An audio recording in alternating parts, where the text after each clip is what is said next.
live, you are live. Welcome to today's Sunset Safari here on Safari Live. My name is Nat.Geo Smith and I have Brian Joubert and the Thumb with me on drive. And for the first time in quite a long time, it is the reuniting of the killer bees. Killer bees. We're back and hopefully we're going to find you some killer sightings. So on the other vehicle we have Liam and Jamie, and in a final control we have Kirsten and Geraldine. Now we were looking at this beautiful big tree next to me that we started, and I've been doing a bit of reminiscing recently, and it's actually quite a special spot for me in my Safari Live story and in my Wild Earth days. So this is a big Inkanyeni tree, a brown ivory, but on my first ever drive, my interview drive, it was also the spot where I first saw wild dogs, my favorite animal.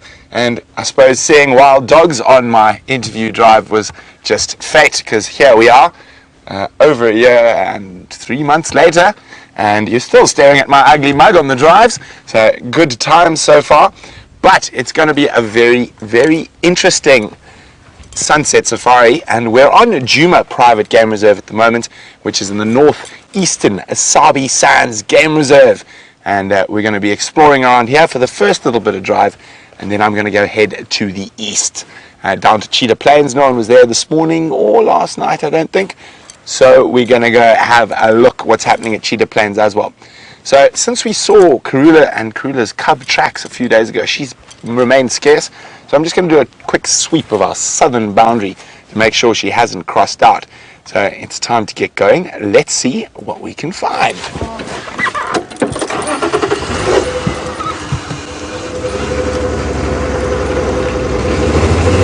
Bye-bye, Inkanyeni tree.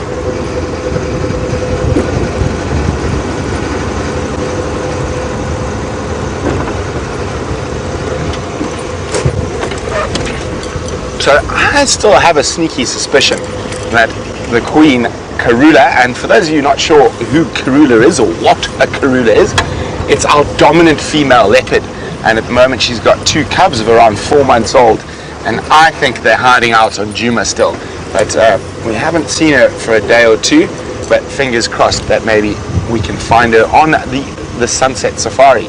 Also, if you have just stumbled upon us and going, how are they doing a live game drive out in the bush? Well, technically I have no idea, but I'm here to show you all the animals. But what's also incredible is not only is it live, but if you're pondering about anything African and about the bush, you're more than welcome to pop me a question. You can do that by sending me an email. Email address is questions@WildEarthTV, or if you're a bit more technologically savvy, you can whack a hashtag in front of the word Safari Live and pop it on Twitter, and our ladies in final control will get those questions through to me on the vehicle. But we're now on the southern edge of Djuma, and I just want to make sure that there are no tracks of the female leopard departing our wonderful traverse area.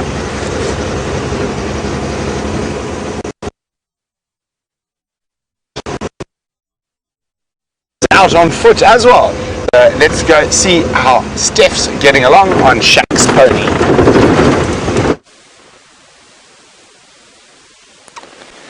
Good afternoon and good afternoon to the sunset bushwalk with myself, Steph Winterboer, and Jean-Andre Gerding on the camera behind us today. Now, obviously I'm standing quite close to some buffalo, and they are in the pan just in front of Djuma Lodge. And I'm not really going to get much closer than this, although we'd almost like to, but these buffalo are busy lying down now around about the pan. It's quite hot today. It's about 80 degrees Fahrenheit where we're standing at the moment, and as you can see, there's some water in the background, and these buffalo have been enjoying the cool of the watering hole and are now just lying up in the shade, cooling off, letting the evaporation cool them down, and chewing the cud from their meal from last night and early this morning. The reason why I'm not going to get any closer than I am now is you can see that the area around those buffalo is devoid of cover, and that means that we'd be making an open approach over open ground to one of Africa's big 5, And they get their name, the Big Five, because they are the 5 most dangerous animals to approach on foot. And buffalo definitely is one of those Big 5 animals. As you can see, we're in a zone here where they are alert. Just this one that's closest to us, he's alert to us. But as you can see, his friend just next to him has just flopped down on his side and is completely unconcerned that we are standing about 50 yards or so away from this group of buffalo, and that's how I want to keep it. I don't want to get into a position where these buffalo feel they have to escort myself and Jandre off of this open area. Now, just for safety's sake, and in case you're worried about our safety, which I thank you preemptively, we've got a termite mound right here. And always when I'm making an approach to a buffalo herd or to some elephant, I almost always make sure that I've got a termite mound. And this termite mound will give us the right amount of height to get up and over in case we need to literally move away from these buffalo. But Brent has got some scampering animals that are going to run away if we don't go to him straight away. And speaking of scampering, one just scampered out of frame, but we're going to try get you another shot. Busy.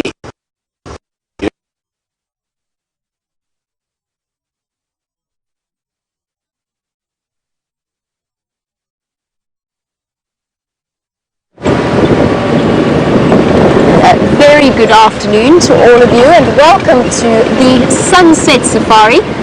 Brent, I'm sure, is going to be looking for a good place to find some signal, as well as to be able to watch those baboons. Isn't it awesome just how incredibly many baboon sightings we've had over the last few weeks? Yes, my name is Jamie, and this afternoon I have Liam on camera with me. We are heading towards Buffelshoek Dam to see if we can't follow up on those lion tracks that we're seeing coming around here. We're driving on the northern boundary of Djuma, which is Buffelshoek Cutline. And what I can see from the tracks, last night this served as a veritable lion highway. Up, down, backwards, forwards, north, south, east, west. The lions were wandering about here last night, all male tracks. I think we're going to lose you if we go that. No, let's try that. We'll go sit on Buffelshoek Dam wall.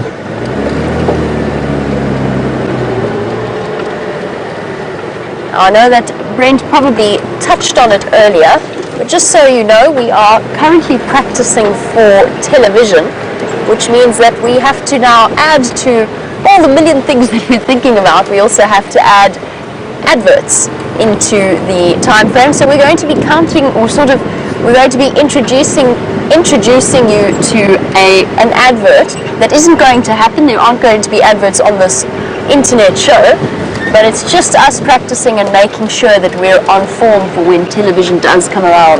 So when I say something like, we'll see you after the break, it doesn't mean that the show is ending.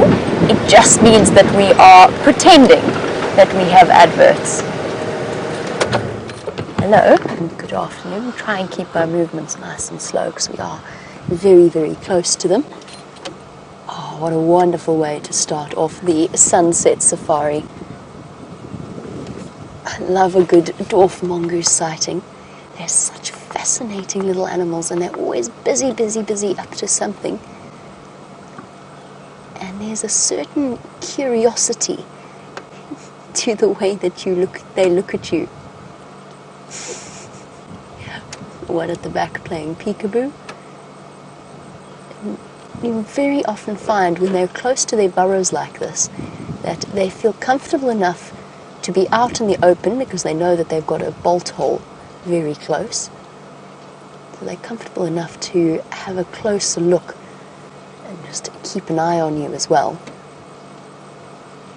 In that brief moment we even kind of get to see the reddish glint that they have to their brown eyes. Oh, somebody's feeling brave, or maybe not that brave. Tucking down. Now, most likely, it's a guess, but most likely that mongoose that is on the right, constantly turning its head, seems bigger than the others. And judging from its behavior, there is a very good chance that it is the alpha male of the group. So within dwarf mongoose societies, you have an alpha male and an alpha female. They are the only two that will mate and breed. Sometimes the sort of subordinate females might get pregnant, but their babies very, very seldom survive. However, the reason I say there's a chance it is the alpha male is that he takes a very, very protective stance to just stand on top of your friend's head there. He takes a very protective stance when it comes to his family, and they often spend plenty of time keeping a watch rather than foraging. They'll actually take time off from feeding in order to keep an eye on whatever perceived threats there might be out and about. And as you can imagine, when you are the size of a dwarf mongoose, there are plenty of threats out there. Anything from an eagle to a snake to a young leopard learning to hunt, as we saw with Sindile many months ago, that young male leopard. And those shiny, shiny coats looking glorious in this afternoon sun. And those are, of course, maintained by a rigorous grooming process, both from the mongoose itself and then from other mongoose as well. They allo-groom each other as part of the bonding.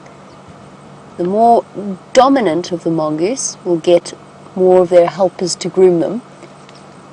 It's kind of a way of currying favor with the highest ranking individuals in the group.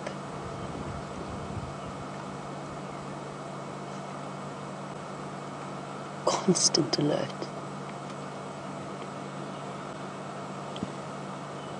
And, oh, I was about to say just like that it's over. Most of them have disappeared into their holes, but just every now and again they pop their heads out. What's happening? So curious. I'm going to try something. I'm just going to try a little bit of an imitation of one of their calls, and let's just see if we can get their attention.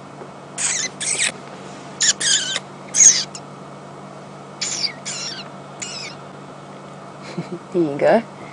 Some even coming forward to investigate.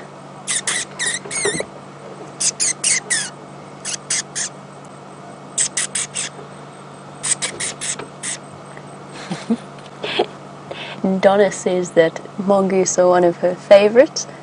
I completely agree with you.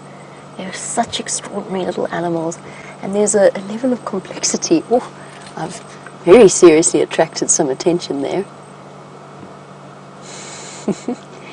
There's a find them in these parts of a termite mound, in the vent and the sort of the tower chimney section of a termite mound. And Debbie, good afternoon to you. You wanted to know if they will eat termites and if they live in the active parts of a termite mound. And the answer is yes, they can. They can and they do eat termites, particularly the reproductive termites that suddenly explode out of the ground when it rains or just after it rains. They will come scurrying along the next morning to come and clean up. However, what they'll do is they'll live in it might be an active termite mound, but just with a sort of a disused tower. Oh, there you go, allo grooming in process. And that's actually an older mongoose grooming a young mongoose. You can see in just the difference in their sizes. Yes, Debbie, it'll be a disused part of potentially an active termite mound. So they don't really want to climb into the burrows and get swarmed with workers or soldiers, but there might still be the odd termite wandering about in there. As you know, most of the termite mound is underground, and these system of vents are only there to help maintain a constant temperature. A fantastic piece of engineering that serves as a home to all kinds of things, from dwarf mongoose to, in extreme cases, warthog or aardvark that have dug their way in and made a home there. And even snakes, which is why it's a very bad idea to stick your hand into a termite mound hole. This little group, sorry, I can't stop myself. They're just so incredibly cute. Rachel, you were wondering about how large a dwarf mongoose family group is. And it's about, it differs, but it's usually from around 10 to 15 is quite a lot of dwarf mongoose, but we do have a few family groups around here that are about 15 members in size. Once they get past that point, then it becomes really difficult for the entire family to stay together, and what will often happen, particularly for the females that want to reproduce, they've got that biologically driven urge, but they can't because the alpha female is the only one allowed to. What they'll often do is they will then disperse off and find another mongoose group into which they can be accepted. The amazing thing about that is that according to research, and it's the same, there's an interesting comparison here with wild dogs, but from what I can tell from the research, a dwarf mongoose female that disperses, so moves off away from her family, has a chance of becoming the alpha female much sooner than if she hadn't, and that's probably an instinctive response as a way of keeping the genetic line fresh. So the female will, if she has dispersed, research seems to show that they become an alpha at an average of around 2 years of age, whereas any female in a dwarf mongoose clan that hasn't dispersed will take much, much longer to reach that alpha female position, if indeed they ever do. So it's an interesting biological thing, because what is it that makes some females disperse whilst others stay behind and remain in their groups their whole lives? I couldn't tell you what possibly might drive it. There must be a degree of personality and physical fitness. Rachel, I've just been trying to scan the area to work out how many mongoose we've got in this group. I think we've got lots. There were a few foraging off further towards the dam, and I've seen this group before and done a head count of around 13 different mongoose in this area. So with this group, we're looking at about an average of 13. I think we're going to start moving across towards Buffelshoek Dam and just see whether or not we can spot a lion. Hopefully, let's hope there's a lion just lying in the shade, maybe having come down for a drink.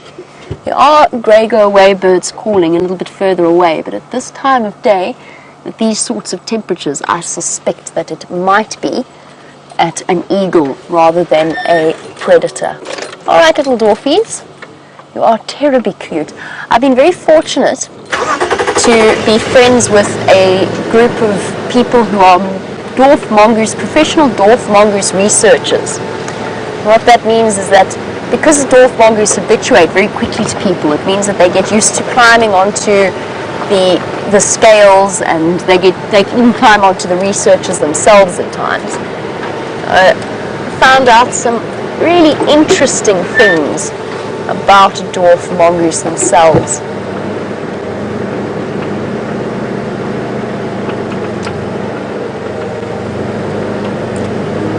And just to keep you all in the loop as to what is happening, Brent has had to race back to the camp. Unfortunately, it seems as though Rusty has got some signal problems, but our tech team will be working on it as quickly as possible, and I'm sure you will see him back out on drive once again. I'm just having a look here, talking about lions and their presence in the area. It's a bit difficult because I'm about to go off the edge of a bump and into a drainage system. I can't find the best position to show you, but there is a big set of male lion tracks, and Liam's found a perfect one for you there. I'm going to jump out just so that I can show you in a little bit more detail exactly what it is you're looking for those of you who are uninitiated to the world of tracking big cats. Oh, I thought I was stuck in the door. It's not. I'm busy trying to pull the seat lever up instead of the door handle. Dearie me. I have one morning lion and I forget how to think. Here we go. I've got a little drawing stick, and we were looking at this one, Liam. Yes. Thank you. Now here's the track itself. It's a bit obscured because the soil is actually quite hard, which means that his toe prints, where it's landed in the hard substrate, haven't come through as clearly. But what we're looking for is this shape here, the 3 lobes at the back, and then this is the outline of basically the equivalent of a lion's heel. So where it's put its foot like that, that's kind of where its heel sits. And then his toes are here. There's 1 and 2, 3 and 4 are not so clear. They're slightly clearer a bit further back, but our angle's a bit tricky there. And that is a big male lion. It's not a lioness, even particularly because this substrate is quite hard. Sometimes tracks expand if the... Sorry, go away birds are calling once again. I think we're going to go and have a look at Buffelshoek Dam very quickly. Just to finish that off, sheer size of this track, close to the size of my hand, makes it a male. Let's go and investigate. I'm going to cut short your tracking lesson, but I want to see what's upset those go-away birds. They've stopped now. I think it's an eagle. They've got a certain level of, not necessarily an eagle. I just want to figure out what it is. Any birds of prey, they get quite a frantic note. So while we go and investigate, let's head up and see what Steph is doing.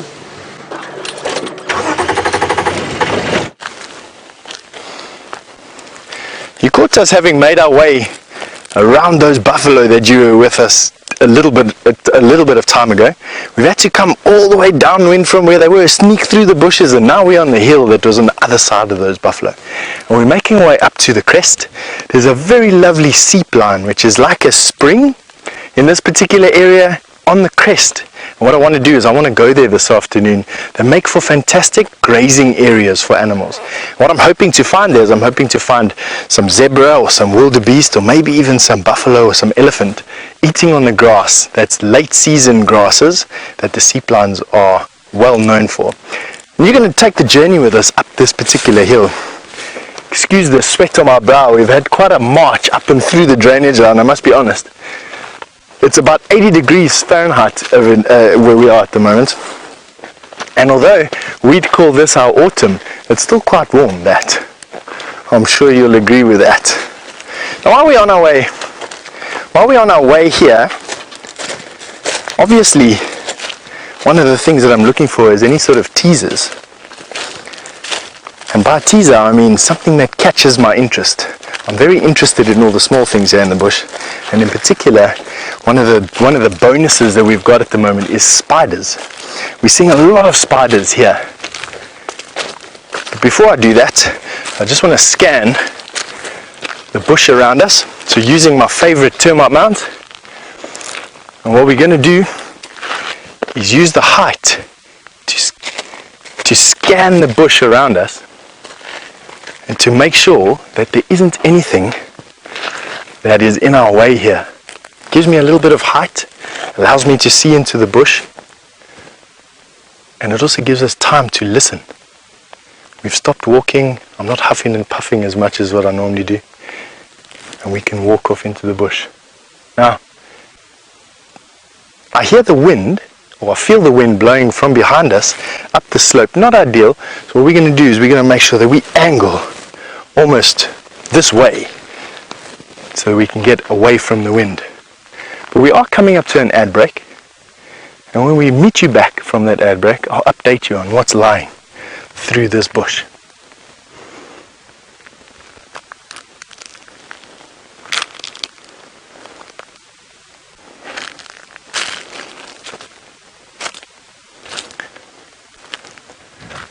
Alright, so we've now gone into ad break for all of those of you who are watching on our internet show, and we'll be back from ad break in a little bit. While we're doing that, let's carry on going through over here. I've just noticed a collection of bones where we're standing at the moment, and we've got a crime scene. As you can see, we've got a shoulder blade here, or what looks to be part of a pelvis.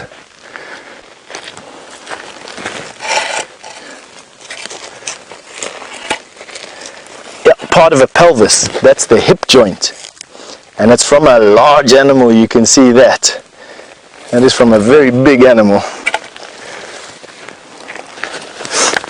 give you an idea, this is where my hip joint will be. Have a look at that. That's a fist size hip joint, that.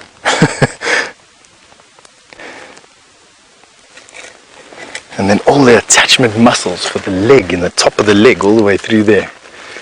Quite a dense bone. I don't yet know what this is from. I have an idea. It could be one of 3 animals: buffalo, elephant, or rhinoceros.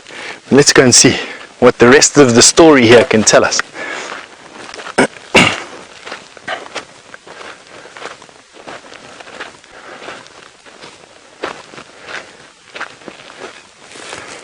Quite difficult still to say, to be honest.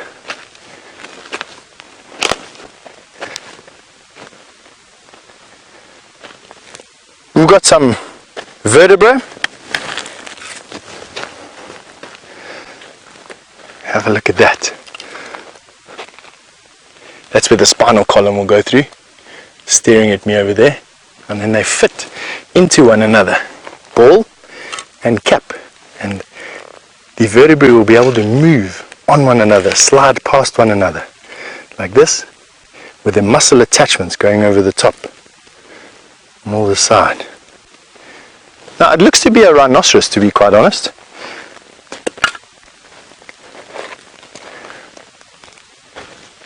And I'm making that assumption based on this particular skull.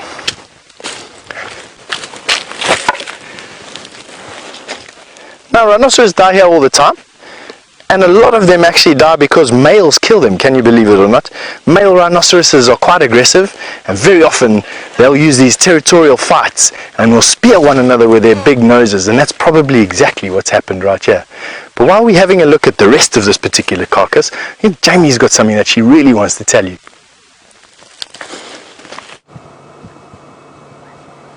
We've arrived at Buffelshoek Dam. There's no real clear reason for why it is that the grey go-away birds are calling. I can't see anything that's a threat, and they're sort of shouting across to each other around the dam, so I think perhaps it's more just they're having a quick conversation with each other.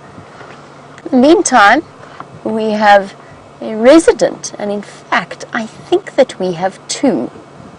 It's just that we can't see the head of the baby hippo that is behind this female. I'm relatively certain that this is a cow and her calf.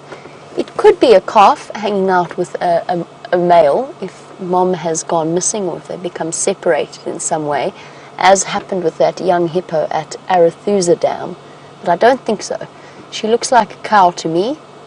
She has got that narrow face, slightly narrower, gentler bone structure to her face. And unfortunately for these poor hippos, times are tough at the moment, and I think the reason that we always see them in that particular spot in this part of the dam is because that is its deepest part.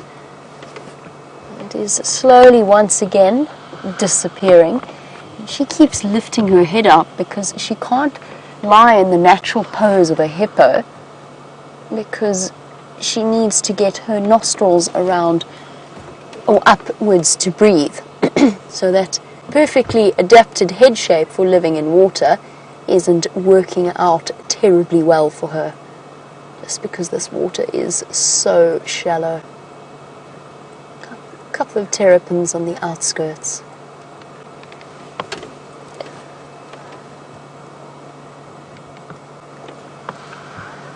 And welcome back.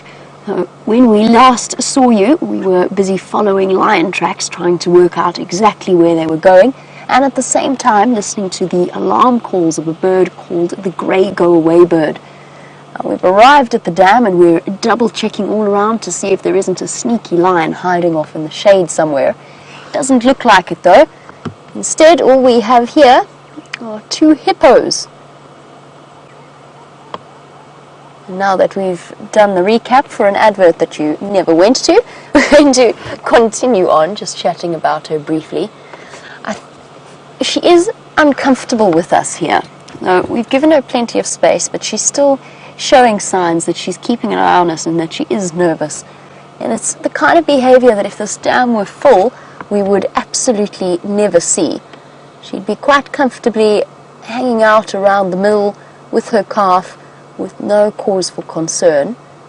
But with the water levels low, first of all, she's constantly exposed to the sun, which is guaranteed to put any hippo into a slightly grumpy mood, since they are not built, they have a very, very, very thin epidermis layer, which means they get sunburnt and they feel the heat of the sun exceptionally badly. That's why they live in water during the day.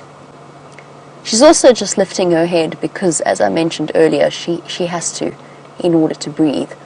And she breathes roughly every minute or so. She could hold her breath for up to 5 minutes, even 6, and I have timed a hippo once that held its breath for nearly 11. They do, when they're in a situation like this, they'll probably average about 1 breath per minute. What that means for us is that we cannot reposition to get a view of her calf, not without stressing out her little baby and the mom as well. So there, you'll have to take my word for it. You could see a little bit of the baby behind the mom, but I think we're going to leave her be since she is so nervous, and we're going to move on. Now, we can't go through this dip, otherwise we shall vanish from your screens. And what we shall do instead is go around to the north and see if we can't work out where those lion tracks have gone. I have a suspicion. All right, girl. See, we're going away. It's okay. I have a suspicion that those lion tracks have gone over the northern boundary. But while we go and check, Steph has found an 8-legged friend for you.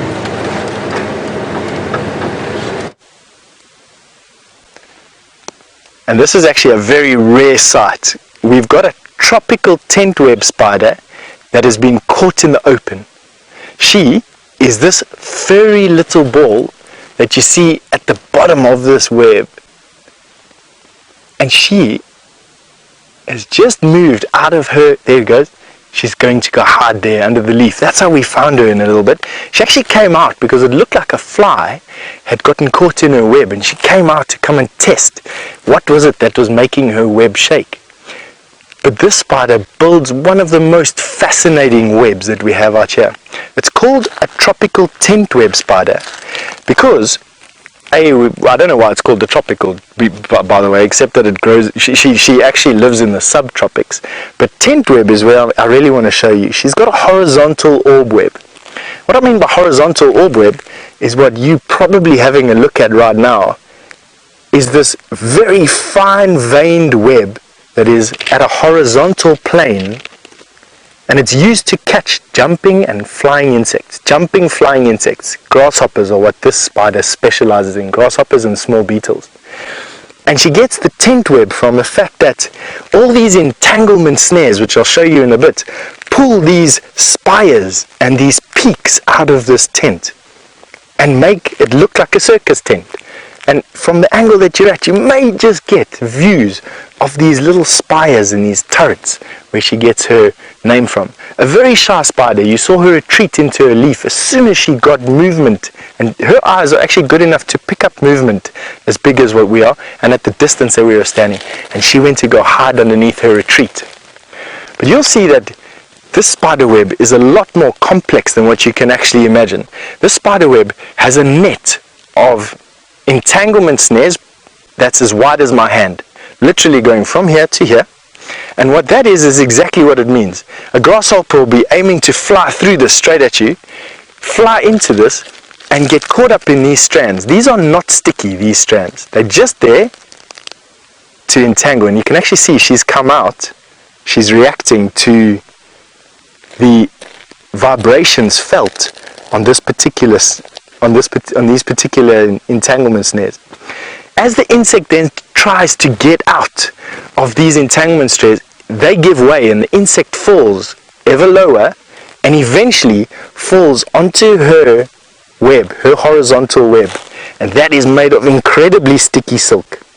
I'm going to show you here at the end of my grass how sticky. I'll just barely touch, barely, and you'll see that I'm pulling the web already. You can see how it made those vibrations. Have a look there. It is incredibly sticky, that.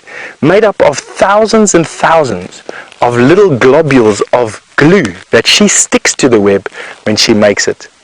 Now this web probably takes a good 2 to 3 hours to make, and that means that she doesn't actually eat the web after she's finished for the day. A lot of spiders after the day or after the night will eat their web. She doesn't do that. She spins the web once and then she just makes repairs to it throughout the season. Coming to the end of the season for her, unfortunately, at the moment, the first really cold snap that we have over here will kill her, but by that stage she would have already have laid the eggs for next season, and the next season's babies will be hobbled right here, probably underneath that dead leaf, waiting for springtime. Amazing. I'm actually quite glad that we got to show it to you, because to see tropical tent web spiders are actually very, very difficult in the open. Alright, and we carry on with our search for something interesting today.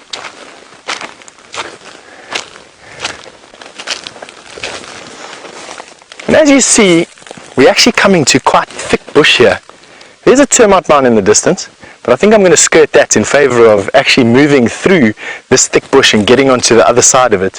While Jean-Dre and I find ourselves a nice path through this, I think Jamie's got an update for you. Oopsie daisy, we've come to, oh, thank you very much, mister. Some guys on their way home from work. This is one of the main access routes to and from the different camps in this area. We're just going to go past. How's it?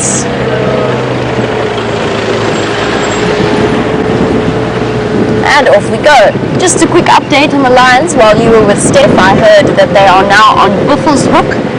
I'm relatively certain that it's the ones that we are tracking now, or that we were trying to track now.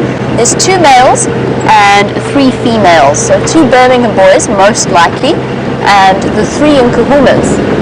We know that one has retired to a drainage line where she is caring for 3 little babies. The question is, where is the 5th lioness from that pride? Where on earth has she vanished to? She's been absent for quite a few sightings with those lionesses now. I would say that it must be actually close to a week since we last saw 4 lionesses together and not just 3. Makes me wonder whether or not she has also gone to seek a nice den site somewhere. There was one female that was looking particularly pregnant when I last saw her, and her nipples were starting to become more prominent, easier to see, which usually happens to a lioness just before they give birth. There's a chance that she's moved off to give birth. If it's not her, and I'm not entirely sure where that missing lioness has gone. There was one lioness mating with the Birmingham boys about a week ago. We knew where she was at that point. I don't know whether or not she has returned to that pride. But for now, we're just going to keep checking around Buffelshoek Dam because we have an incomplete number of lionesses.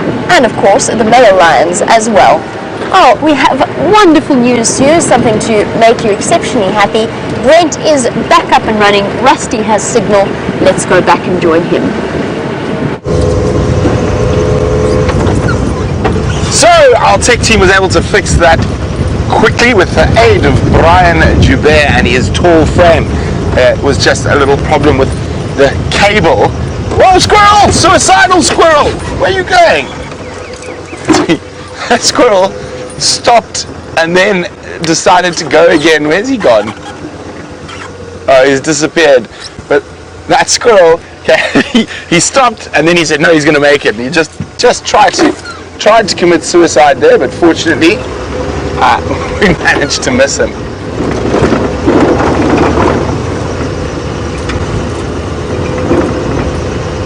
Let's turn that down. So I'm just listening to what Andrew's got to say about what was happening on Cheetah Plains this morning.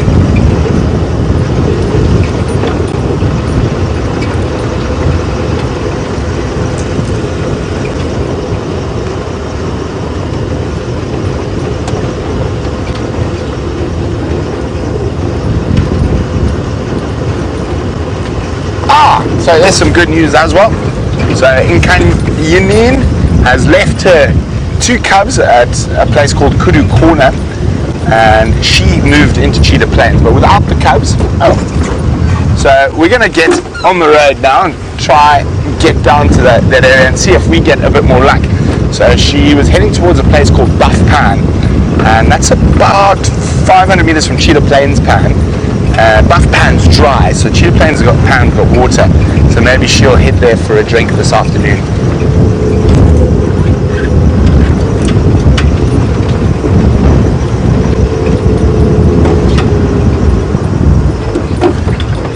So Luca has asked a very interesting question, and that is, when do leopard cubs get their names?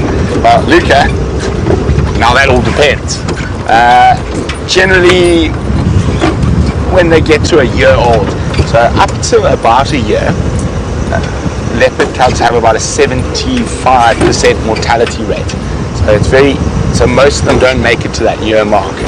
So once they get to a year, that mortality rate drops exponentially to about 15 or 20%. So generally then they're named because they're probably going to make it. So normally at about a year old. But the rules can always change, so we'll see what's happening. Brian, the aerial's popped down. There we go, sorry. I'm going to wait for Brian to reattach. So our aerial has to be on a springy system. Now, which is, there we go. So the reason for that is when we do go off the road or under bushes, the cameramen are able to bend it down so it doesn't break. There we go, thumbs up, basically.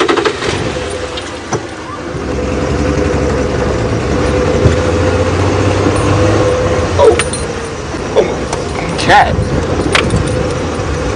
I've got a feeling the killer bees are going to find a killer sighting today. Of course. So also the interesting thing, we're going to start seeing a lot more of this as we get to Cheetah Plains, is they're quite close to sort of the more basalty soils in the Kruger. And that big pan there, the Cheetah Plains pan, is going to start bringing in lots of animals, particularly zebra. And that'll be the closest watering point. And I think in general in this northern Sabi Sands we're going to notice that the zebra population is going to increase a lot as it gets drier, and they're forced to come away from the basalt plains where there's very little water to this area where there's more water.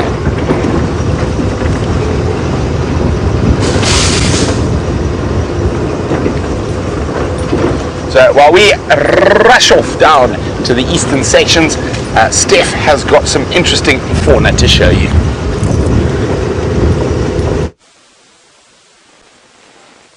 Now, you know, these particular trees, they look like nothing when you're approaching them, but I tell you, they've got some of the most vicious thorns that we have out here. This is a black monkey thorn acacia, and is browsed heavily by almost all species out here. Elephant love it, kudu love it, giraffe love it, nyala love it. But I tell you, this tree is putting up a decent fight. Not only is this tree covered in viciously hooked thorns, and I mean, have a look at those recurved thorns. Those are designed to deter an animal from putting their face into the bush and not being able to pull it out. So,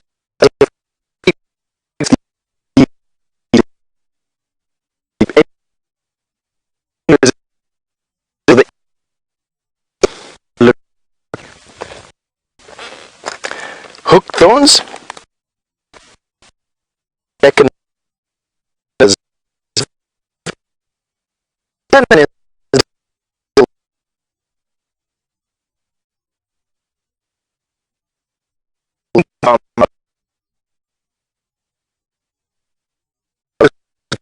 very astringent property, and it dries up all the spit that we have in our mouth, and then I know it's got tannin. It does exactly the same thing to a giraffe, for instance. Now, what's the amazing thing about this particular tree is these trees talk to one another, and they talk to one another by being able to smell one another's distress. I know it sounds a bit weird, this concept, but just bear with me for a while. So what giraffe do is they almost always feed nose into the wind, and they feed into these thickets. Hold on. Jean is really battling to get out of this tree. Have a look at that. Thanks, Dave. Hooked his arm off. Oh, and I'm really battling to get over this astringency while I'm trying to talk to you. But anyway, so this tree, as it's being fed on and its leaves are being picked, as I'm doing that right now, this tree is actually increasing the tannin levels in these leaves. Can you believe it? But not only this tree is increasing the tannin levels in this tree, but all the trees downwind from this tree are also picking up the tannin levels. And that means that if a giraffe had to feed downwind, in other words, with the direction of the wind, it would become, the leaves that it goes and eats will become gradually more and more distasteful on the plants all downwind from this, to a point where the giraffe stops eating black monkey thorn and goes and eats something else. Isn't that interesting? Eh? Tannin and thorns make this quite a formidable little tree. We use this wood for furniture. We don't eat the leaves, thank goodness, and we can use the thorns for quite a handy toothpick. I'm going to show you now. Taking out my leatherman, you cut it at the base. You then take the thorns off of it, just one, because you don't want to hook your lip like I do. You pare it off there. And of course mine is blunt. Ow, and I've pricked myself as well. And then what you do is you use it as a very handy hook in the back of your teeth. I don't really want to show you what I've eaten for lunch, but anyway, that's what you do. And you use it to hook out pieces of food that are stuck in the back of your teeth. A very handy toothpick from a black monkey thorn. Let me just clean off lunch. Alright. Alright, we're still trying to make our way up to the crest of this hill. We just keep on getting sidetracked by all these interesting things. But while we make our way through this thick bush, Jamie's got an update for you.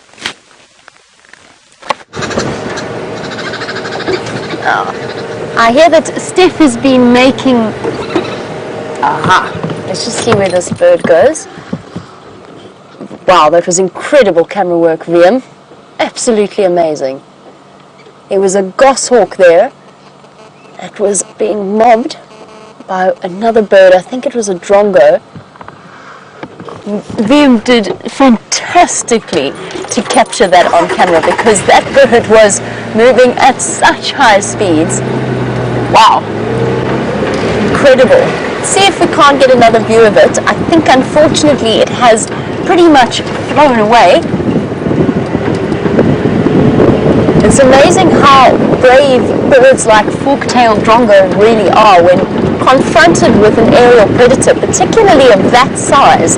Because a goshawk or a shikra or even a lizard buzzard, first of all, they're specialized birds hunters. And second of all, they're not cumbersome in the same way that some of our larger eagle species are. In other words, they can twist and turn and change direction almost as fast as a fork-tailed drongo can. A fork-tailed drongo taking its life in its claws, so to speak, when it takes on an aerial predator like that.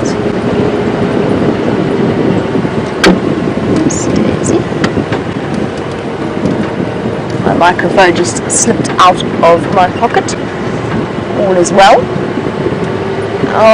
What I was going to say was that I hear Steph was making a toothpick out of the thorns of the acacia trees. I think it landed somewhere here. Well, my friend Emma, who has pierced ears, has the most stunning earring that a volunteer made for her out of a large acacia thorn. So it's not just for picking its teeth, can also be for things like that, creating jewelry. We made, what else have we done? We made, I don't think that bird's there, by the way, he's moved off.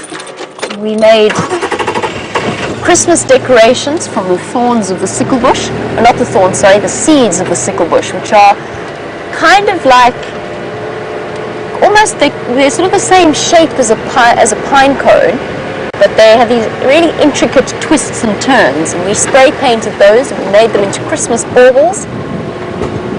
Then of course there was the fantastic Christmas tree that Scott and several others constructed for us out of a dried up branch, essentially.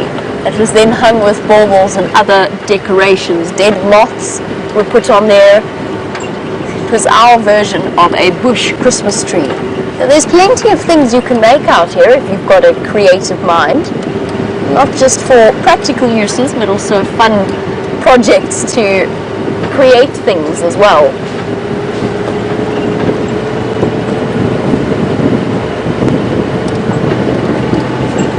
I wonder where that goshawk went.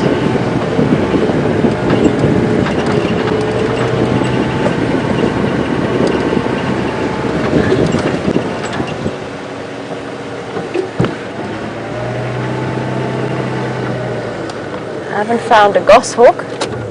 I did find a steenbok, and in fact I think I found a pair of them. Oh, there we go. We spent too long looking at it. That sometimes is just the way that a steenbok responds. The second one is coming. Oh, there it goes. 2 females. Most likely because steenbok are particularly territorial when it comes to members of the same sex. That was probably a female and an almost fully grown youngster. Apparently, Steph has a demonstration up his sleeve. Let's go and find out exactly what he's up to.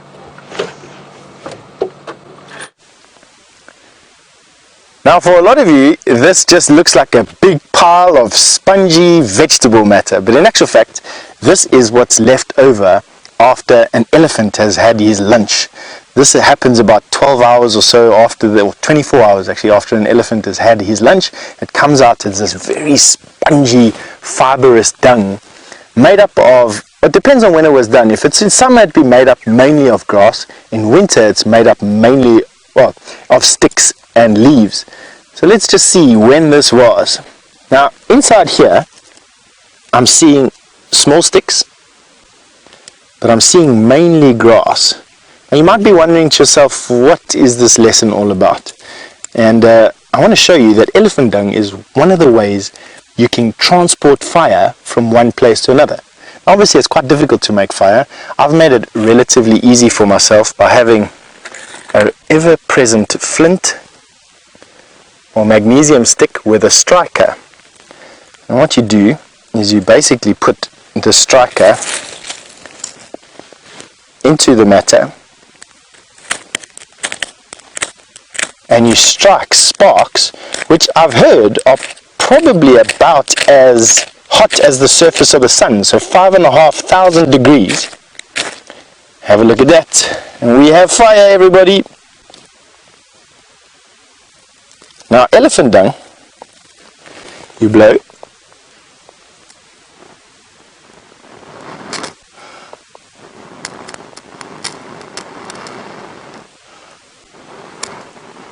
and inside there, you'll see that there's a little coal smoldering. And then you wrap this up nice and tight. There's enough oxygen that gets through here to allow this to smolder. And as soon as it's burnt out, you just take it and you light another piece and another piece and another piece. When you get to your camp, you take whatever fibrous material you've collected throughout the day, you put it in there,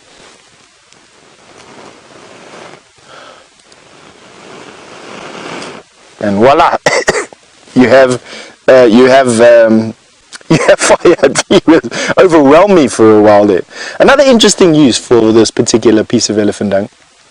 Elephant eat a massive amount of woody species of plant, and a lot of the species of plant out here actually contain medicinal purposes and medicinal compounds.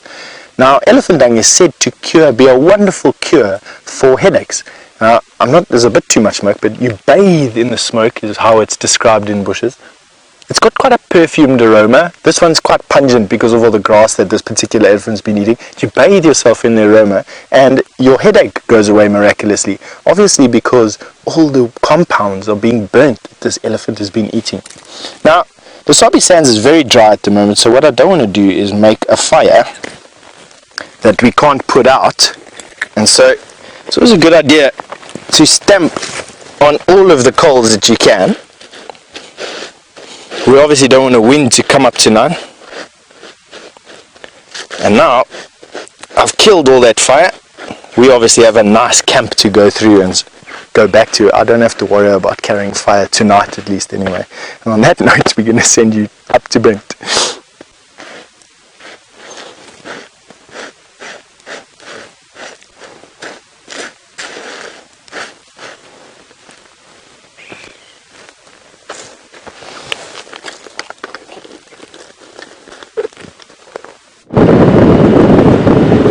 Well, Steph apparently has been practicing his fire making skills with elephant dung.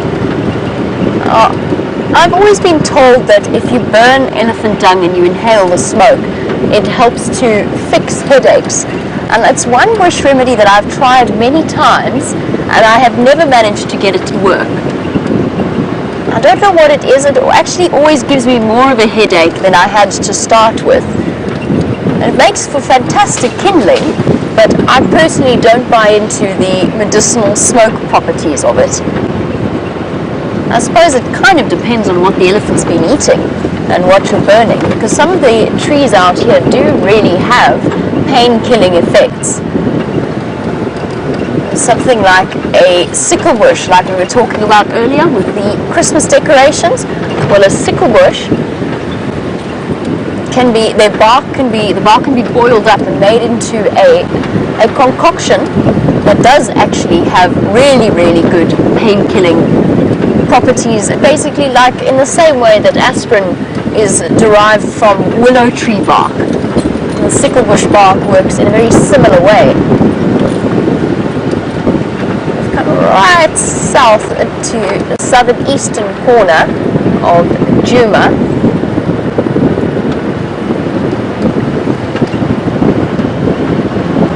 Just to investigate and see if there's any sign of those lions popping out, but I think unfortunately most of them have, even the missing lions I think have probably moved further north towards Buffelshoek. There's tracks crossing out everywhere. I'm just going to wave a quick hello to Mike, see which way he wants to go. How's it, Mike? How are you? Hi guys, you're going that way. I like how you have a working indicator. Cheers.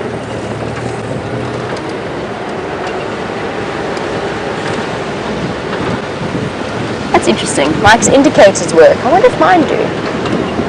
That's not a yellow light. Yes. Yeah, the indicators. So what you would flash in order to turn. And he was busy flashing that he was going to tell me that he was turning right. No, not so much on Wendy. We don't really often need to use them out here. If you ask anybody driving in Johannesburg, it seems as though half of the population of Johannesburg doesn't want to use them at all, doesn't consider them to be of any value to them.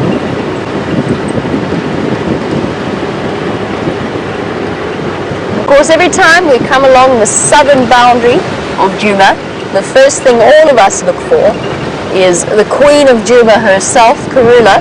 She spends a great deal of time, or she is spending a great deal of time at the moment, coming backwards and forwards along this road and crossing north to south and taking her two adorable little cubs with her. We'll be keeping track of her then.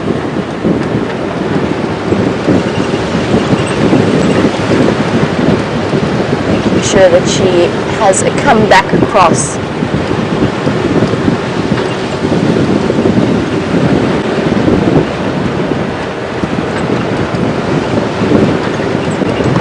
We are going to continue along the boundary and we will catch up with you after the break.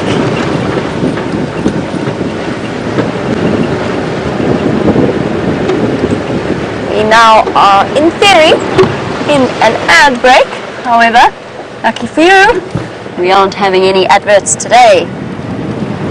Do you have a beautiful Nyala bull?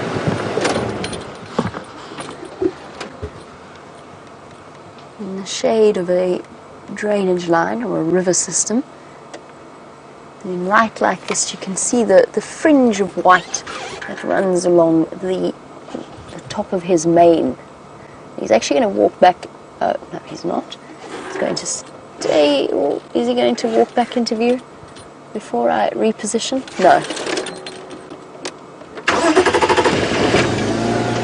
He's going to move up along the path. Off he goes. One of the best looking antelope that we get out here, particularly the Nyala bulls that look completely different to the females, much darker in color with their thick shaggy fur, and then their bright tan stockings. All in all makes for a very striking mixture of aesthetics. Oopsie. So obviously looking for the Inyana, I nearly drove us into the drainage line. Right, we really are going to continue on along the southern boundary. Let's find out what Brent's plans are.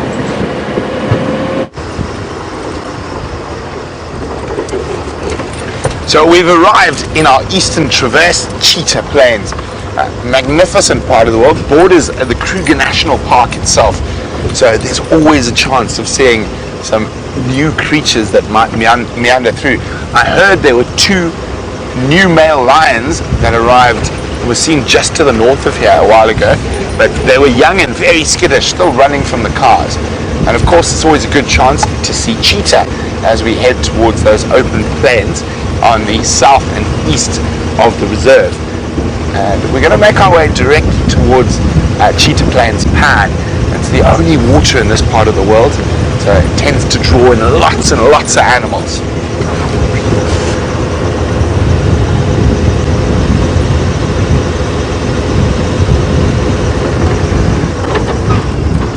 So, also a good part of the world to look for a few different leopards, and we're going to be looking for one of those leopards this afternoon along the northern boundary of Cheetah Plains.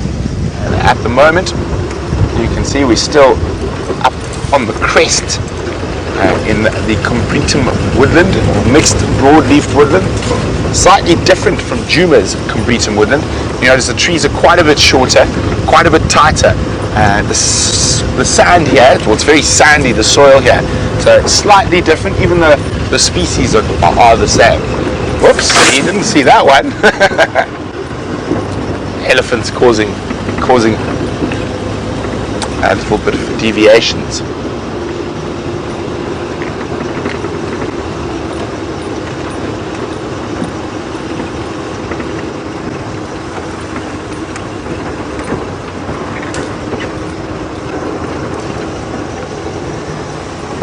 Hello, Cindy in North Carolina. Cindy saying she misses the giraffe. They're so beautiful but seem to be very elusive. Well, they are quite elusive in this part of the Sabi Sand, Sydney, and very good reason for that. I just want to check for tracks on this road. The cheetah quite often like to use that. It's due to the fact that we don't have many acacias in this part. So our predominant tree species are Combretum or bush willows, and they're not that tasty. Giraffe prefer acacias. So where there are more acacias, you're going to find more giraffe. So we will try find some giraffe for you. But hopefully towards the east we have seen quite a few in that area over the last little while.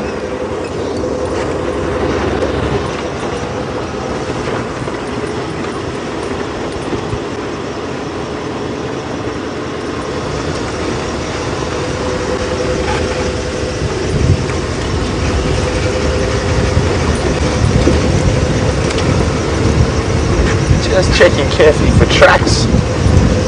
Quarantine, the male leopard's been up and around here recently.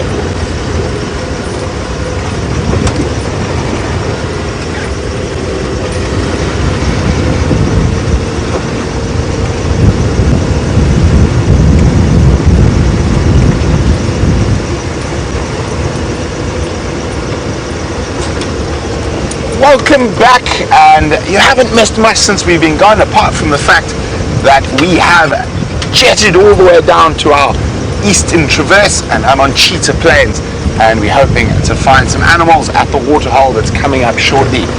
It's right on the border of the Kruger National Park and the only water in this area, so there tends to be quite a lot of animal movement at this time of the year here. So very exciting, and hopefully there's going to be something waiting for us at the waterhole.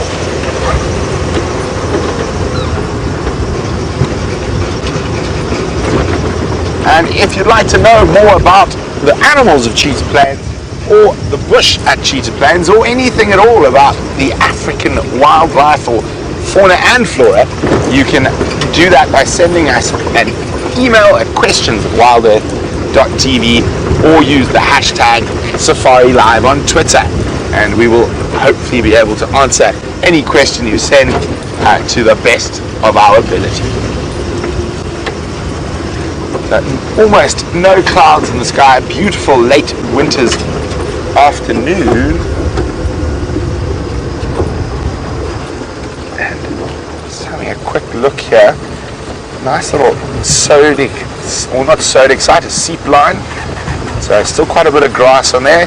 Often attracts lots of different types of herbivores. Let's hope they're lazing at the waterhole.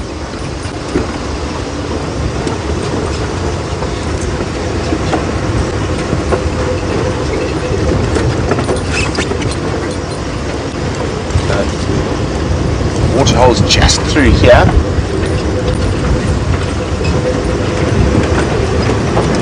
So while we make our way towards the waterhole, let's go back to Steph and see what he's up to. Well, we finally made it to the crest of this particular hill, and I must be honest, it's not as spectacular as what I was hoping it to be. I know that there's a spring here somewhere, but it's taking me a little bit of time to find it. And the reason for that is because we're drying up so much with the drought at the moment, and with the dry season in full effect where we are now, is that it's actually quite difficult to follow bands of green.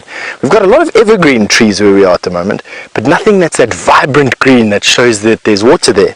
And that's exactly what I think is leading me around. So what I'm planning on doing is sort of circling this hill, and eventually I'll find out where the spring comes. Eventually we'll find out, well, we'll find exactly where this particular patch of green grass is that I'm looking for.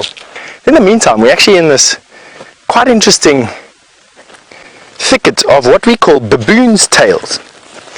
Now, I know this doesn't look like much, but they're actually beautiful plants that get this really green fluffy head with a purple flower over it.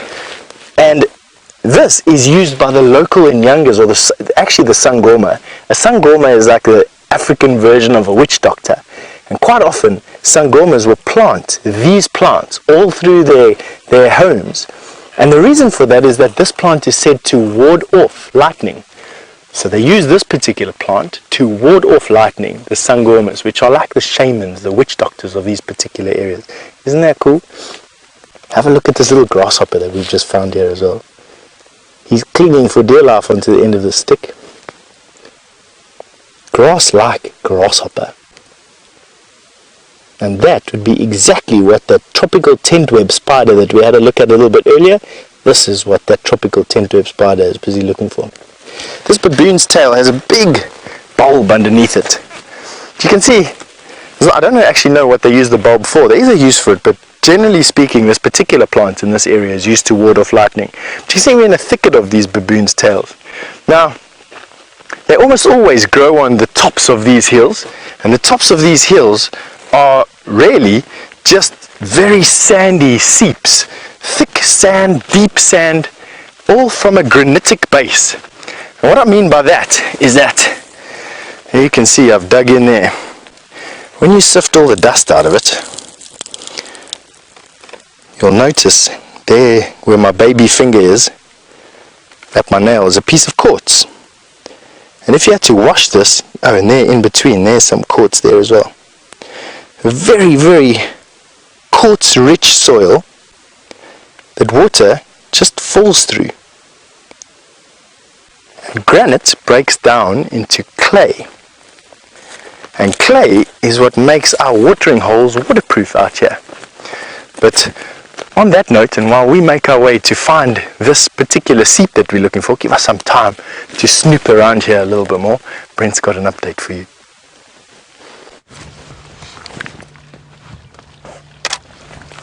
Look at this. So we've got 3 buffalo cows at the Cheetah Plains waterhole. Now that is quite unusual in itself.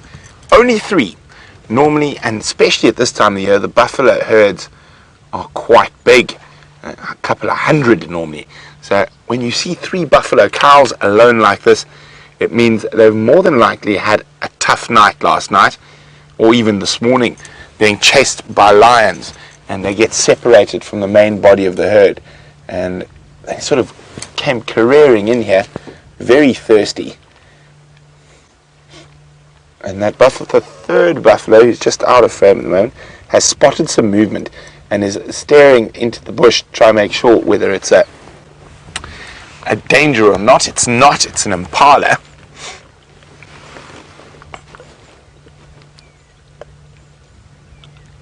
got him there, Brian? I don't know. There he is.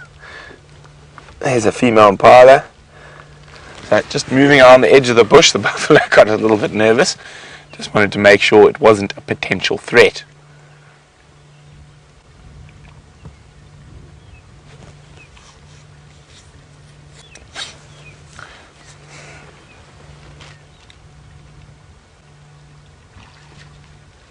Very, very pretty. The water's so still. Very light breeze at the moment. It's quite a beautiful setting. Oh, and Cape turtle dove flying. And they're flying across screen there. They're also coming down to the waterhole to get a drink. Now, let's leave these three buffaloes and head towards the other section of the open plains. Oh, Brian's got some nice reflections.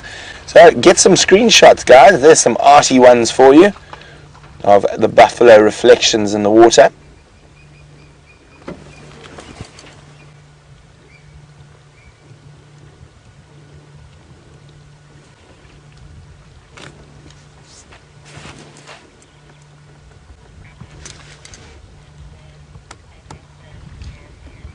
Sorry guys, I just need to be on the radio for a second. Shanae. Afternoon, Shanae. Whereabouts on your cut line?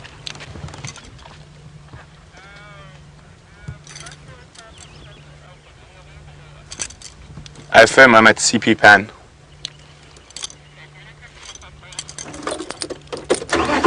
Okay guys, I've got a very exciting bit of news on the radio, but I'm going to keep it to myself. And I'm going to go see if we can get there quickly. But while we rush off, let's go to a grey tusked beast.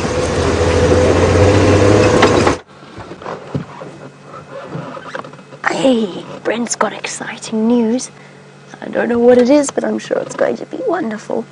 In the meantime, keeping my voice quite soft because this female warthog has very kindly decided that she wants to walk right past the back of the car. I'm just going to get her come around and then we can reposition. Poor VM having to launch himself all the way back around to get a view of her. She is perfectly relaxed, unlike the male that was with her. He went into a flat panic and here he goes. Panic, panic, panic, panic, panic. Trotting off. That was highly entertaining. It's always very funny watching a warthog racing. There's something very comical about their body language. Now that tail in the air is completely instinctive in a warthog. In theory, it's so that the babies can follow their mothers through long grass when they run away, but I'm not 100% convinced that that is the case. Because males do it, all warthogs instinctively raise their tails in the air when they start to trot. The babies will do it from a very, very young age. I don't quite know what it is. Nobody really knows what it is that makes warthogs go galloping along with that tail sticking up like a marker. Because you'd think if they were being chased by something, they really wouldn't want to have something very easy to follow in the air behind them. Now, no one really knows exactly what it is. And that running trot is a very typical speed of a warthog that is worried but not panicked. A panic warthog will absolutely go into a flat-out gallop and they can move incredibly quickly. Over to Steph now, who has found more things on foot. Have a look at this rare treat that we've got for you here, and this is a female orb web spider that's busy constructing her web. And you can see what she's done is she's about 90% finished actually, and all she's doing is she's putting in the very sticky radial lines that she's got there. What's quite interesting about her is that she'll eventually end, whoops, right in the middle. And what happened there was as I bumped the stick, she thought that there was an animal here. And now what she's doing is she's just deciding whether or not she needs to go to the middle or run away and hide. What I'm actually hoping that she does is she just carries on spinning the radial lines of her web. Now these radial lines are the sticky part of the web. All these lines, these horizontal lines, these many of them here, are bands of silk that have lots of little tiny globules of glue on them. Now these orb-web spiders have spinnerets, that's where the silk comes from. She spins it right from the end of her abdomen, right there. And there are, in the orb webs at least, about 7 different kinds of silk that they can spin in any mixture that they choose. And the orb webs can spin all 7. There she goes. Decided that it wasn't too much.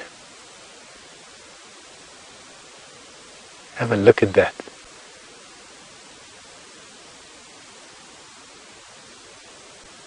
Now Rachel has asked me about, apart from the orb webs, what other type of webs do we get in the area? Now Rachel, you get these horizontal. These are the ones that catch flying insects, flies, moths, butterflies, etc. And you get the vertical ones, the horizontal ones. This is the vertical one, excuse me. Now you get the horizontal ones. They catch grasshoppers and jumping flying insects.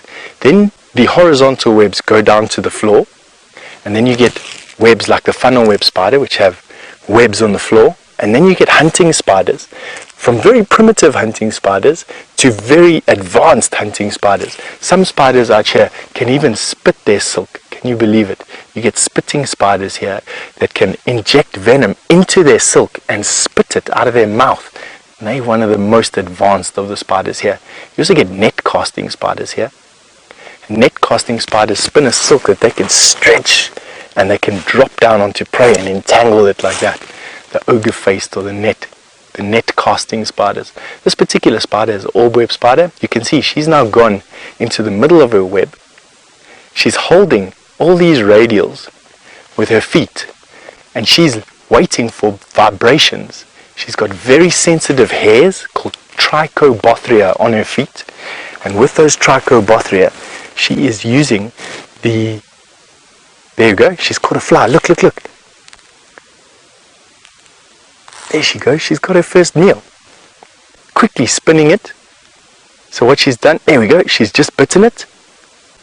And bites it again. And bites it again. And what she's done basically is she's very quickly immobilized that fly to stop it from flying away. She's injected it with her venom.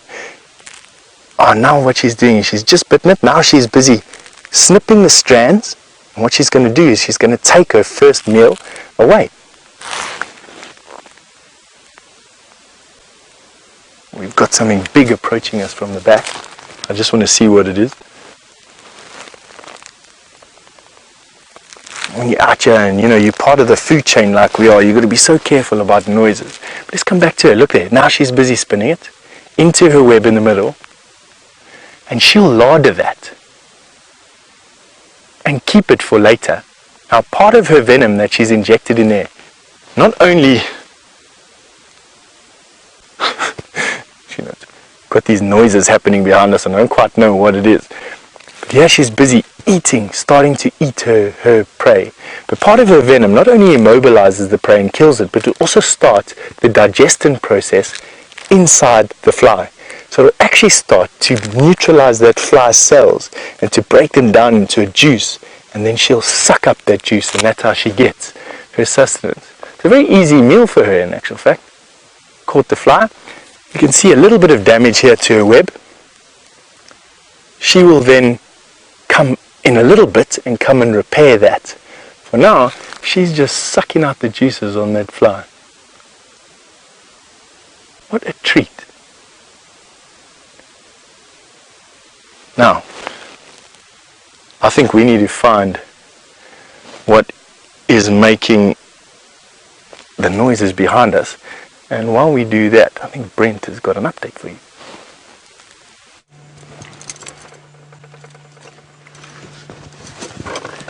So we rushed off because this gorgeous female leopard just crossed into our traverse area from the north. And this is Inkanyeni, a female. She's got 2 cubs, probably around 5.5, 6 months old at the moment. And she is fast becoming my favorite female leopard within our traverse areas. She is absolutely gorgeous, and we can see her spot pattern there. So when we refer to the spot pattern, it's the top set of spots above the whiskers, and she's a 3-3. So nice easy one to remember. Now she's left her cubs probably about 3, no, maybe not that far, 2.5, 3 kilometers from here. So she's out hunting at the moment, but like most big cats, they walk for a while, then they like to take a nap for a while. She does look like she could be quite hungry, and there is a nice big herd of impala not too far from here.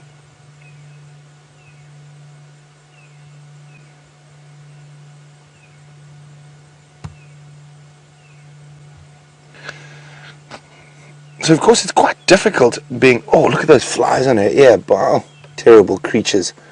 Those are stable flies sucking her blood, and they cause those damage to the tips of the ears.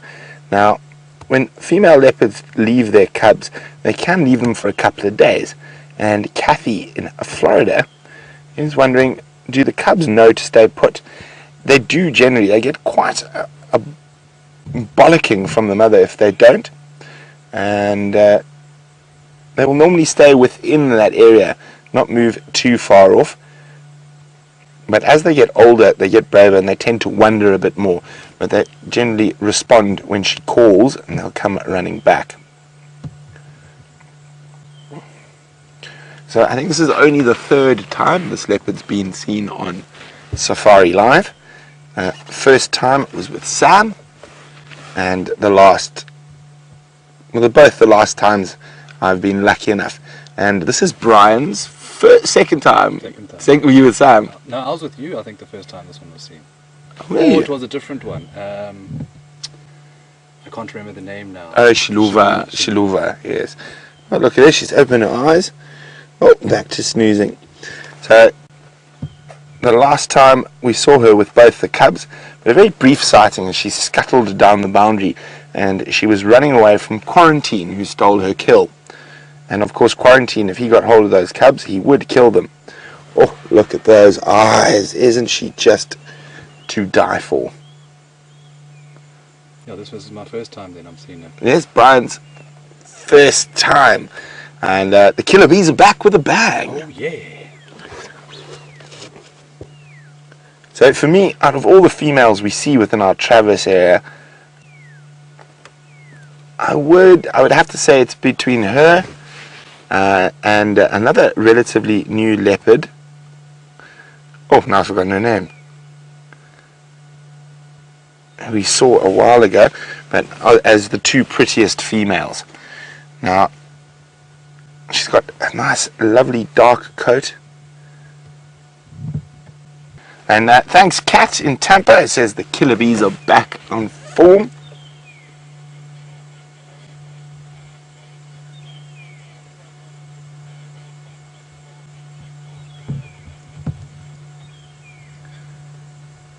Yeah. So guys, I don't know too much about this leopard, so I'm sure some of our avid viewers will know a bit more. Keep an eye on all the leopards in the Sabi Sands. Could you let me know how old she is, how many litters of cubs she's had? I know she's had one before this litter, and Shiluva was her daughter, that leopard we saw on Cheetah Cut Line.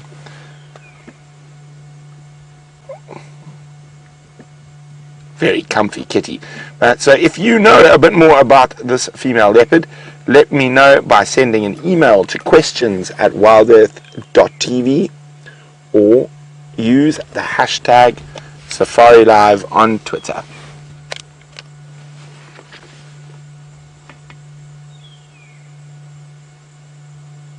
So we are in a, there we go.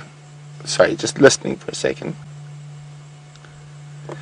Zoe's wondering if leopards get ear lice like domestic cats. I think it's a strong possibility, but I think a leopard's got a lot worse than ear lice to worry about. Ticks and various forms of lice, flukes, tapeworms. So even though a leopard looks like an incredibly clean cat, it's not. And even when you are handling them for veterinary purposes and that, you should always wear gloves to make sure you don't pick up any of those parasites that are on a big cat. Oh, heads up.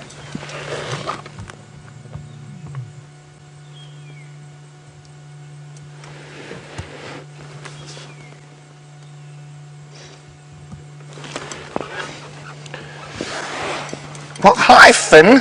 Finn's 8 years old. So nice to have you on Game Drive with us, Finn. Look, the leopard's looking at you. There we go. She says, hi Finn. Finn is wondering, do the cubs get scared when their mommy leaves them behind? To a degree, yes, Finn, and that's what keeps them safe. So being scared, they won't move too far from where mom leaves them because they are scared when they're not with their mom, and that's what keeps them safe. And they'll generally stay near a big tree so they can run up it to get away from hyenas and lions and even a male leopard. So I think it's definitely worth spending some time here. I think she will go hunting, but when is the question? And of course, we're on her time, she's not on ours. And right now, she looks extremely comfortable.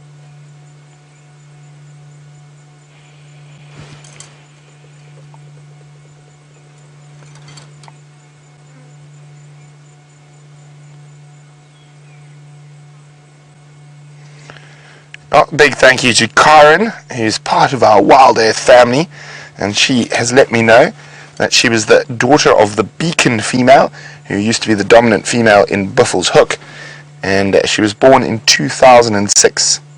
So 10 years old, looking really, really great for a 10-year-old leopard. Now, female leopards can live a little bit longer than males, or do live a little bit longer than males, but then again, around 14, 15 is normally when we stop seeing them. You don't ever really know what happens. They sort of just disappear. And so her territory is the eastern part of Cheetah Plains, through Trincoral into Torchwood, and then most of her territory actually lies to the east in the Kruger National Park.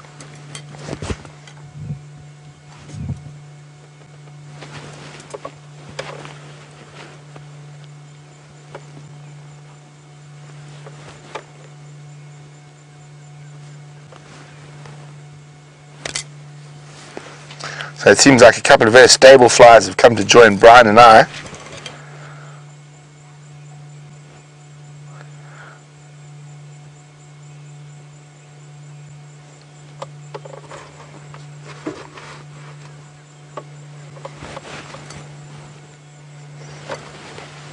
So Alan in New York is saying there doesn't seem for him to be a ton of variations in a leopard spot pattern. Now, I would disagree with you. Although the number of the spots is often quite similar, it's the arrangement. And from an ID point of view, there is no other real easy way. That spot pattern is the easiest way. I mean, certain leopards like Karula's got that very distinct wow between her forehead. I think Quarantine had a question mark. Or was it Kanuma? A pound sign. A pound sign. Quarantine had a pound sign. But normally, that spot pattern is definitely the best way to go. Now I'm just trying to have a look if I can show you another 3-3 spot pattern that's quite different.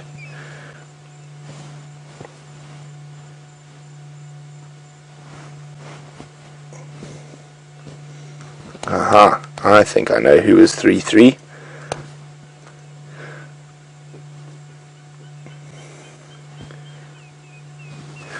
And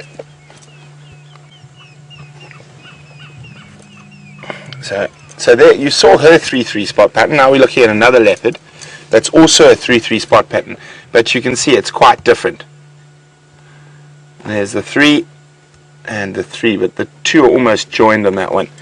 So there we go, and I'm sure a lot of you know who that is. That's young Cinderlai, or Cindile, with the correct pronunciation. He was re-released back into the Sabi Sands and is being monitored at the moment. So hopefully we'll catch up with him on drive one of these days.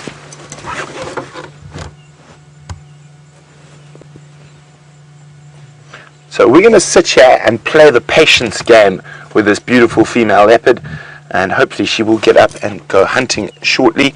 But till then, let's go see what Jamie's up to.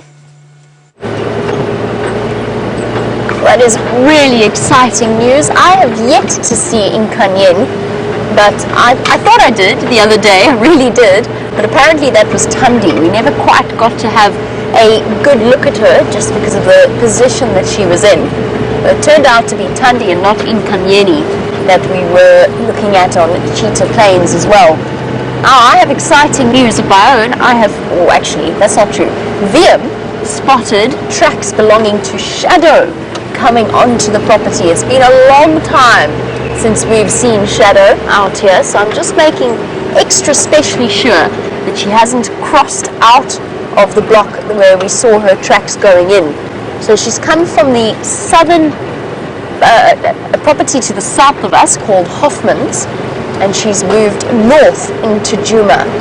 And that is really exciting news. I didn't see any sign of cub tracks with her, so she might have been on her own hunting, just like Inkanyeni is going to be doing later this afternoon, fingers crossed. But I think that at some point we're going to have to go and have a little stroll. How come with that? Ah. There's an elephant there. Thanks, Viam. Sorry.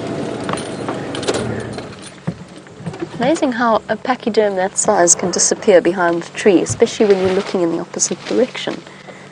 Just bear with me for 1 second, because the reason I got distracted there was someone was trying to call me on the Game Drive channel, so I'm just going to chat to them quickly.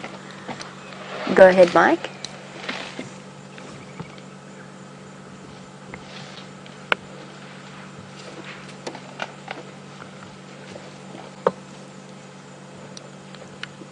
Mike.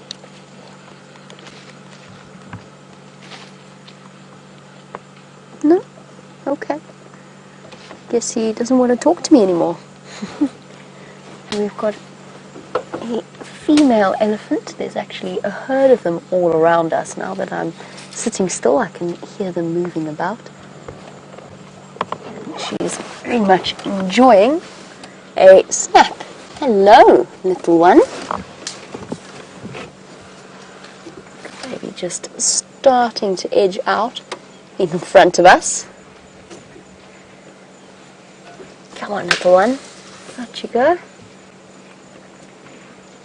What a nice surprise. I've been wondering where all the elephants are.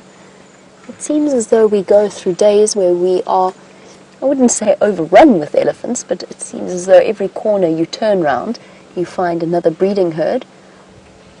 Now, we have found them once again. We do occasionally go through some very, very quiet patches where they are completely absent from our traverse area. This female is currently feeding on what looks like one of the bush willow species, possibly a cluster leaf, just munching away.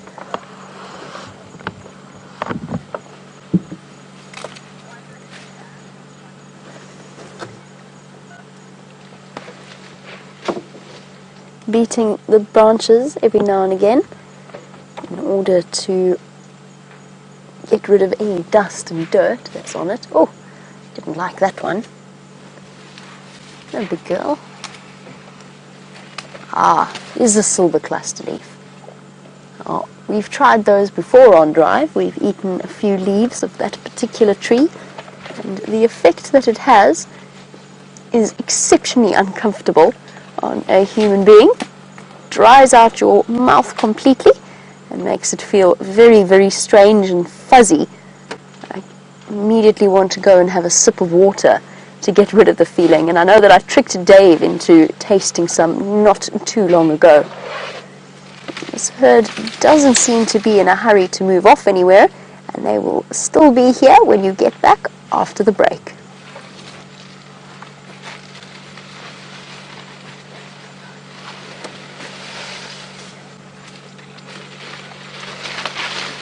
Okay, and for our internet viewers, you will not have to be dealing with any additional ad breaks. We are indeed still with the elephant herd. She's actually got relatively thick tusks for a female, and you can see really clearly there where she has broken them off. Look at the tusk on the left in particular. You can see that there used to be more tusk there. and it's sheared off in some way, whether it's through a natural fault line or some other reason. Oh, we've got lovely images of the incredible trunk. Her beard, lovely beard that she has. Hello, big girl. Wandering straight across behind us. It's always special having an elephant like this in such close proximity, especially a female as peaceful as this one.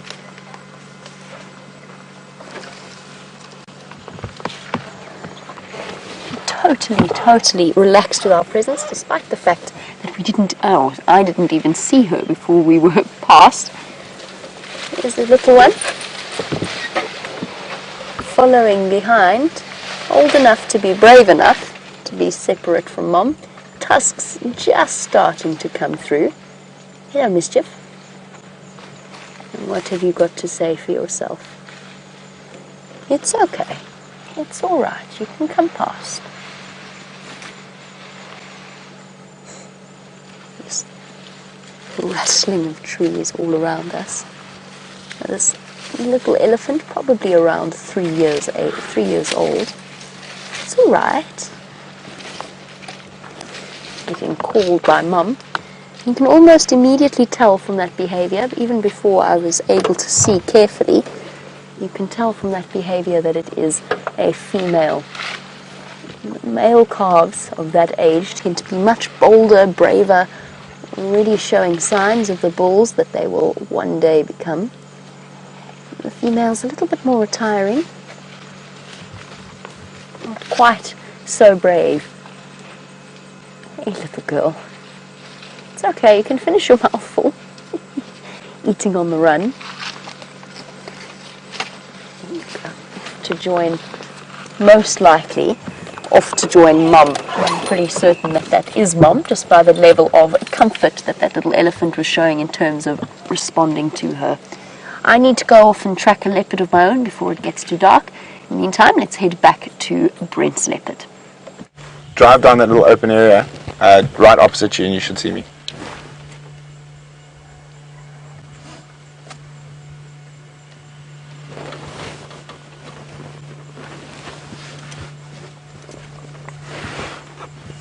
Sorry guys, welcome to White Oaks Elementary. We are with a female leopard. My name is Brent Leo Smith, and I have Brian Djuma as my cameraman, and he's got a friend they call the Thumb. So we're sitting with this female leopard. She's the dominant female leopard in this area, and she's got 2 cubs, but she's left them in a bush about 3 kilometers that way because she's out hunting. She's taking a little break at the moment, but we are hoping she's going to start moving. So Mrs. Bartlett's class, what a way to start your school safari.